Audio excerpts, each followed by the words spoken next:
मनुस्मृति और भारतीय caste system को लेकर भले ही देश भर में भ्रांतियां फैलाई जा रही हों, लेकिन यह सत्य है कि मनुस्मृति में जीवन को सुखी और संस्कारवान बनाने के बहुत तरीके बताए गए।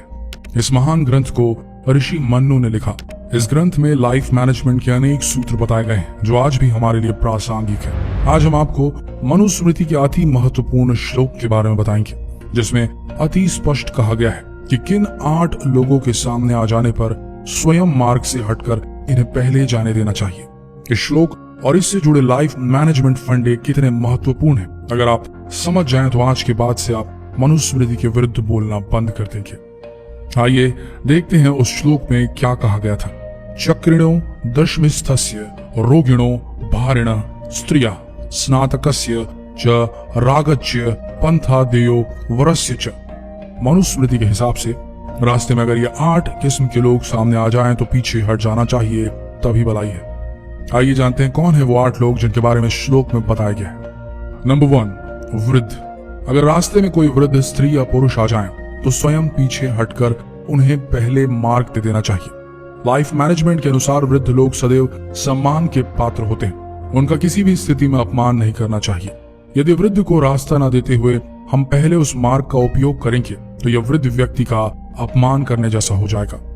वृद्ध के साथ ऐसा व्यवहार करने के कारण समाज में हमें भी सम्मान की दृष्टि से नहीं देखा जाएगा। सिर्फ हमें ही नहीं बल्कि परिवार को भी हीन समझा जाएगा हमारे। इसलिए मनुस्मृति में कहा गया है कि स्वयं पीछे हटकर वृद्धों को पहले मार्ग देना चाहिए। नंबर 2, रोगी। रोगी व्यक्ति दया और स्नेह के पात्र होते हैं। यदि रास्ते में कोई रोगी सामने आ जाए तो उसे पहले जाने देना ही शिष्टता कहलाती है।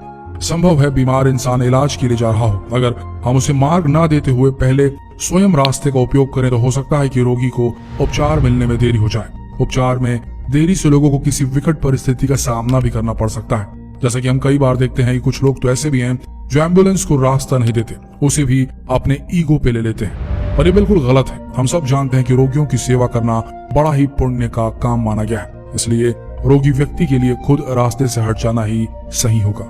नंबर 3, बोझ उठाए हुआ व्यक्ति।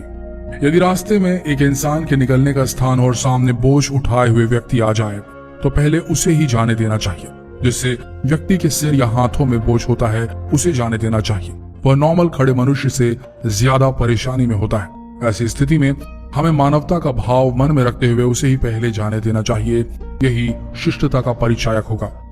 ऐसा करने से समाज में आपका सम्मान और भी बढ़ जाएगा। नंबर 4, स्त्री।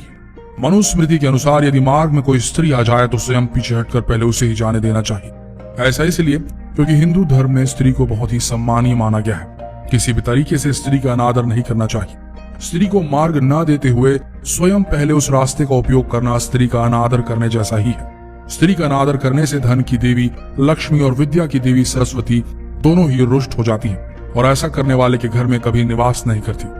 इसलिए स्त्री के मार्ग से खुद पीछे हटकर उसे ही पहले जाने देना चाहिए। नंबर 5, स्नातक।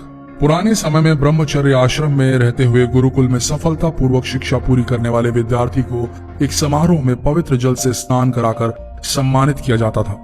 इन विद्वान विद्यार्थियों को स्नातक कहा जाता था। यदि कोई व्यक्ति ऐसा हो जिसे वेद वेदांगों का संपूर्ण ज्ञान हो और वह सामने आ जाए तो उसे पहले रास्ता देना चाहिए, क्योंकि ऐसा व्यक्ति समाज में ज्ञान की रोशनी फैलाता है, इसलिए वह हर स्थिति में आदरणीय होता है। नंबर 6, दूल्हा। मनुस्मृति के अनुसार दूल्हा यानी जिस व्यक्ति का विवाह होने जा रहा हो वह आपके मार्ग में आ जाए तो पहले उसे ही जाने देना चाहिए। ऐसी मान्यता है कि दूल्हा बना व्यक्ति भगवान शिव का स्वरूप होता है, इसलिए वह भी सम्मान करने योग्य कहा गया है। इसलिए यदि रास्ते में दूल्हा आ जाए तो पहले उसे ही मार्ग दे देना चाहिए। यह भी शिष्टाचार में गिना जाता है। नंबर 7, राजा। राजा प्रजा का पालन पोषण करने वाले और विपत्तियों में उनकी रक्षा करने वाले होते हैं। राजा अपनी प्रजा के हित के लिए निर्णय लेते हैं। राजा हर स्थिति में सामान्य होता है। अगर इस मार्ग पर आप चल रहे हो और उसी पर राजा भी आ जाए तो हमें पीछे हटकर राजा को मार्ग देना चाहिए। ऐसा ना करने पर राजा आपको दंड भी दे सकता है। अगर आप दंड नहीं पाना चाहते हैं तो पहले राजा को ही आगे जाने का मार्ग देना चाहिए। नंबर 8, रथ पर सवार व्यक्ति। मनुस्मृति के अनुसार यदि कहीं जाते समय रथ पर सवार कोई व्यक्ति आ जाए तो स्वयं पीछे हटकर उसे मार्ग देना चाहिए। लाइफ मैनेजमेंट की दृष्टि से देखा जाए तो रथ पर सवार व्यक्ति किसी ऊंचे राज पद पर हो सकता है या वह राजा के निकट का व्यक्ति भी हो सकता है। मार्ग न देने की स्थिति में वह आपका नुकसान भी कर सकता है, इसलिए कहा गया है कि रथ पर सवार व्यक्ति को तुरंत रास्ता दे देना चाहिए।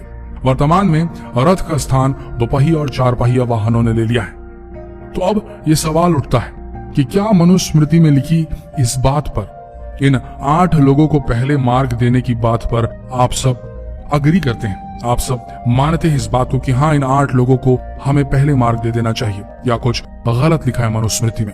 इस बात को आप ही बता सकते हैं। कमेंट सेक्शन आपके लिए है, नीचे कमेंट में लिखकर और यही सवाल अपने बाकी सहपाठियों, फ्रेंड्स, फैमिली के साथ में पूछने के लिए इस वीडियो को शेयर कर आप इसका सही उत्तर जान सकते हैं।